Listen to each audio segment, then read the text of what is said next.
بسم اللہ الرحمن الرحیم۔ جماعت کے واجب ہونے کی شرطیں۔ نمبر 1، مرد ہونا۔ عورتوں پر جماعت واجب نہیں ہے، ٹھیک ہے۔ بعض حضرات جو ہے وہ عورتیں ان کی جماعت کراتی تو یہ مکروہ ہے، ہمارے نزدیک جائز نہیں ہے۔ ہاں، کہتے تجب علی الرجال العقلاء البالغین الاحرار القادرین علی الصلاة بالجماعت من غیر حرج، کہ جماعت جو واجب ہے وہ مردوں پر ہے، عقل مندوں، بالغین اور آزاد پر، غلام پر واجب نہیں ہے۔ پڑھے گا، مسلمان ہے، جماعت سے پڑھے گا، لیکن واجب نہیں ہے کیونکہ وہ مالک کے کام کاج میں لگا ہوگا۔ القادرین علی الصلاۃ، قدرت بھی رکھتے ہوں، جماعت کے ساتھ نماز پڑھنے کی قدرت بھی رکھتے ہوں، کوئی دشمن نہ ہو، کوئی عار نہ ہو، کوئی تکلیف نہ ہو، کوئی بیماری نہ ہو، کوئی معذوری نہ ہو کہ چل نہ کرنا جا سکتا ہو۔ تقویٰ یہی ہے کہ کسی بھی طریقے سے جا کر جماعت میں شریک ہو، کسی عذر کی وجہ سے جماعت کو نہ چھوڑے، لیکن واجب نہیں ہوگی۔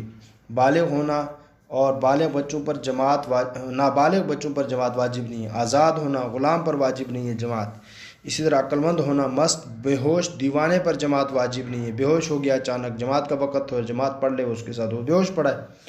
اور تمام عذروں سے خالی ہونا، یعنی ہر قسم کا ایسا عذر جیسے کہ راستہ اس طرح کا گندا ہے کہ اس کے لیے چلنا مشکل ہے، اور جو ہے دشمن ہے یا قرض لینے والا راستے میں ہے، وہ تکلیف دے گا اس کو، یہ دینے کی نیت رکھتا ہے، دینا چاہتا ہے، اس کے پاس اس وقت نہیں ہو پا رہے، اور اگر یہ جائے گا تو اس کو تکلیف پہنچائے گا تو اس کی وجہ سے جماعت چھوڑ سکتا ہے۔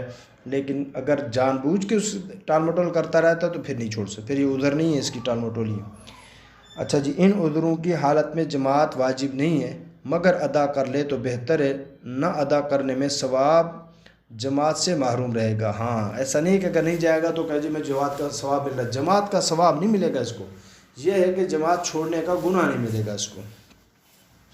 جی، ترک جماعت کے عذر 14 ہیں۔ ترک جماعت کے عذر یعنی جن وجوہات کی بنا پر جماعت چھوڑی جا سکتی کسی مجبوری سے، وہ کہ نمبر 1، لباس بقدر ستر عورت کے نہ پایا جانا، یعنی ایسا لباس نہیں ہے جس سے جو ستر چھپا سکے، تو پھر جو چھوڑ سکتا ہے، مجبوری ہے، اللہ ظاہر ہے کہ ایسے ننگی حالت میں تو نہیں جائے گا۔ مسجد کے راستے میں سخت کیچڑ ہو کہ چلنا سخت دشوار ہو۔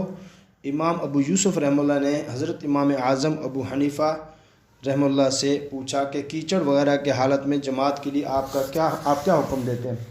فرمایا کہ جماعت کا چھوڑنا میرے پسند نہیں ہے، یعنی پھر بھی وہ چاہتے یہ تھے کہ جماعت کے ساتھ نماز پڑھے، اچھا نہیں ہے، مجبوری اگر چھوڑے گا تو یہ کہ گناہ نہیں ہوگا۔ عن ابی یوسف سألت ابا حنیفۃ عن الجماعت فی طین و روغۃ فقال لا احب ترکہا، میں اس کو پسند نہیں فرماتا، میں اس کو پسند نہیں کرتا۔ جی، پانی بہت زور سے برستا ہو، یعنی بارش، ایسی بارش کی حالت میں امام محمد رحمۃ اللہ علیہ نے موطا میں لکھا ہے کہ اگر نہ جانا جائز ہے، مگر بہتر یہی ہے کہ جماعت سے جا کر نماز پڑھے۔ نمبر 4، سردی سخت ہونا کہ باہر نکلنے میں یا مسجد تک جانے میں کسی بیماری کے پیدا ہو جانے کا یا بڑھ جانے کا خوف ہو، بیمار ہے پہلے سے، پھر جاتا تو بیماری اور بڑھ جائے گی، بخار کوئی بھی چیز ہے، یا ویسے جو ہے کمزوری ہے جیسے کہ عمر کا تقاضا ہوتا ہے بعض دفعہ، یہ تمام صورتیں جواز کی ہیں، اور جواز میں اجر نہیں ہوتا، جواز میں اجر نہیں ہوتا کسی بھی چیز میں، عزیمت میں اجر ہوتا ہے۔ بہتر یہ جائے، کسی کے ساتھ جائے، کسی کو کہے مجھے چھوڑ کر آئے، جو بھی کر سکے جماعت کو نہ چھوڑے، بلا وجہ جماعت نہ چھوڑے۔ اچھا جی،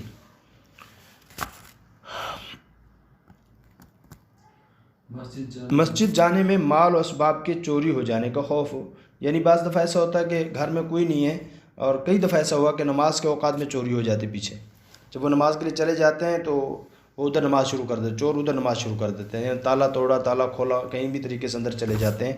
تو اگر ایسا ہو کہ دیکھے کہ پیچھے سامان ہے، قیمتی کوئی بھی چیز ہے، اور گھر میں اور کوئی نہیں ہے، اور جو ہے پھر جماعت میں نہ جائے، وہاں سامان کی حفاظت کرے۔ مسجد جانے میں کسی دشمن کے مل جانے کا خوف ہو کہ ایسی جگہ ہے جہاں دشمن ہوتے ہیں عام طور پہ، وہ تکلیف دے گا تو اس لیے بھی چھوڑ سکتا ہے، بلکہ ایسی جگہ تو چھوڑنا چاہیے کیونکہ جان کو اگر خوف ہو تو جان بچانی چاہیے۔ مسجد جانے میں کسی قرض خواہ کے ملنے کا اور اس سے تکلیف پہنچنے کا خوف ہو، بشرطے کہ اس کے قرض کے ادا کرنے پر قادر نہ ہو، اور اگر قادر ہو تو پھر وہ ظالم سمجھا جائے گا اور اس کو ترک جماعت کی اجازت نہ ہوگی۔ ہاں، جب تو قادر ہے، قرضہ دے سکتے تو کیوں نہیں دیتا؟ اب تو یہ عذر کرتا پھرتا ہے، منہ چھپاتا ہے، تو یہ جائز نہیں ہے، اب تو ظالم ہے، اور ظالم کے لیے تو کوئی رعایت نہیں ہے۔ تو اس لیے اس کا ہاں دینا چاہتا ہے، مجبوری ہے، نہیں دے پاتا تو پھر گنجائش۔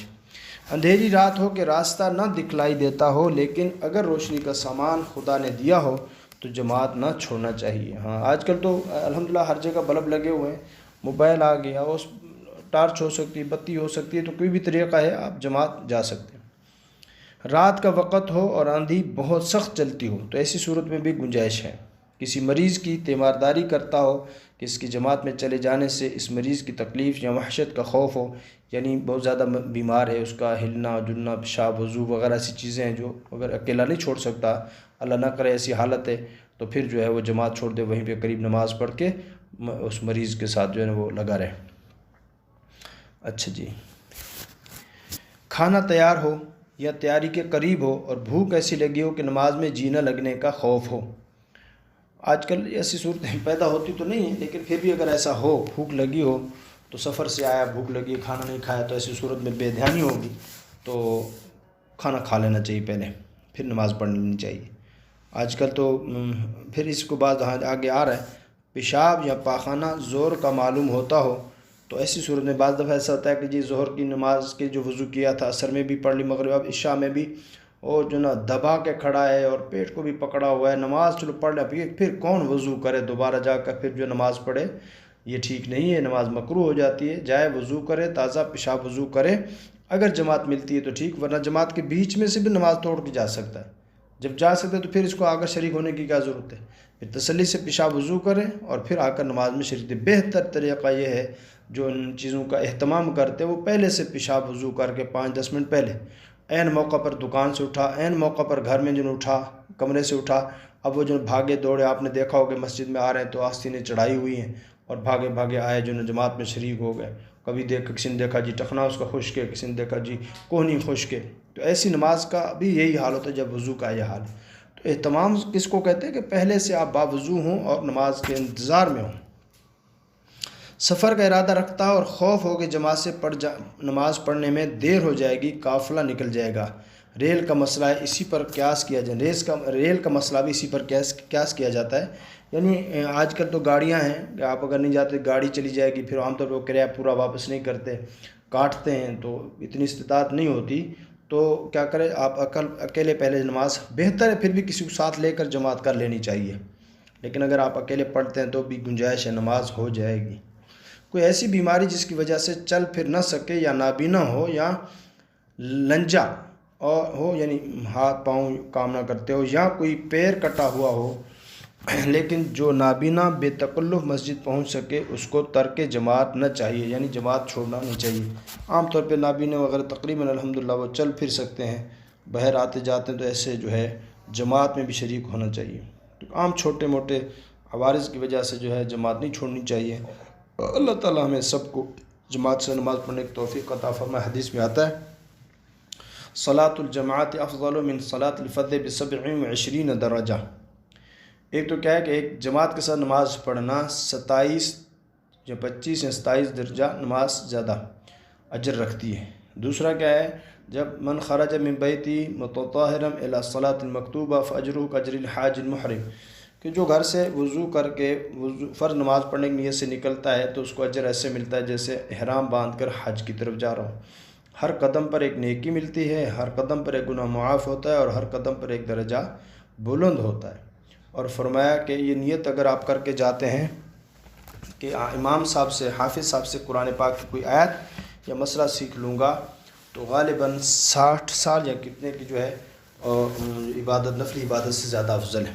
اور جب آپ یہ نیت کر لیتے ہیں کہ میں کچھ سیکھوں گا تو آپ طالب علم بن جاتے ہیں، اس کے لیے فرشتوں کی ایک الگ فضیلت ہے کہ جو آدمی نکلتا ہے تو ان الملائکۃ لتضع اجنحتها لطالب العلم رضا بما یصنع، کہ فرشتے ان کے پاؤں کے نیچے پر بچھاتے ہیں اور ان کے اس علم کے حاصل کریں جیسے۔ اور فرمایا مجدد الفسانی رحمۃ اللہ نے فرمایا کہ جو ایک مسئلہ فرض سیکھتا ہے، جو ایک فرض سیکھتا ہے 1000 رکعات نفلی عبادت سے، 1000 سال کی نفلی عبادت سے زیادہ افضل ہے۔ تو بہت سارے فضائل ہیں، اگر آپ ہمت کر کے جماعت کے ساتھ نماز پڑھنے جاتے ہیں، بہت سارے فضائل۔ اللہ تعالی ہم سب کو عمل کی توفیق عطا فرمائے۔